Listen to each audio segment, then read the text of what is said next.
بسم اللہ الرحمن الرحیم۔ السلام علیکم ناظرین، کیسے ہو آپ؟ ناظرین، آپ صلی اللہ علیہ وسلم لوزہ اور ہڑتال وغیرہ سے زیر ناف بال خود فرماتے تھے۔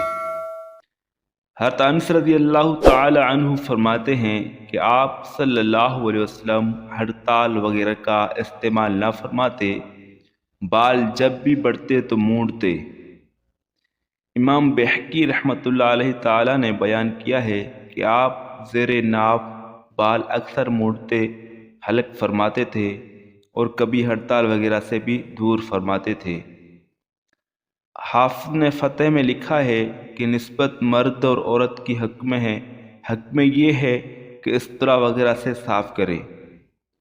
آپ صلی اللہ علیہ وسلم نے لب تراشنے، ناخن تراشنے، ناخن کاٹنے، بغل کے بال صاف کرنے اور زیر ناف بال لینے کے متعلق 40 دن کی تحدید کی ہے کہ 40 دن سے زائد نہ چھوڑے۔ مستحب ہے کہ ہر جمعے ورنہ 15 دن کے بعد زیر ناف بال ناخن تراشنے، اگر یہ نہ ہو سکے تو 40 جو آخری حد ہے اس سے زیادہ نہ کریں۔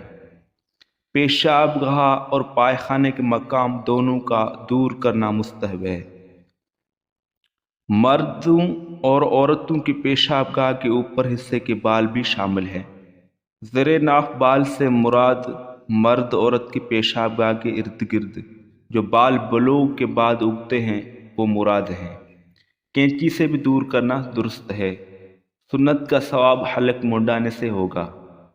زیر ناف بال دور کرنے کا طریقہ یہ ہے کہ ناف کے نیچے سے ابتدا کریں۔ غسل خانے میں اس طرح نہ چھوڑیں کہ کسی دوسرے کی نگاہ پڑے۔ ختنہ سنت مؤکد واجب ہے اور شعائر الاسلام میں ہے کہ بہتر یہ ہے کہ ختنہ 7ویں دن ہو جائے۔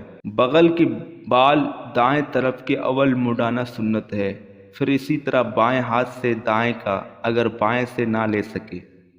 نبی پاک صلی اللہ علیہ وسلم جب دعا کے لیے ہاتھ اٹھاتے تو بغل کی سفیدی نظر آ جاتی۔ آپ صلی اللہ علیہ وسلم نے فرمایا ناک کے بال اکھاڑو۔ آپ صلی اللہ علیہ وسلم نے فرمایا ناک کے بال مت اکھاڑو کہ اس سے مرض عاقلہ پیدا ہوتا ہے، مگر اس کو کینچی سے کاٹو۔ تو ویڈیو پسند ہے، ویڈیو کو لائک کرو، شیئر کرو اور چینل کو سبسکرائب کرو۔ اللہ حافظ۔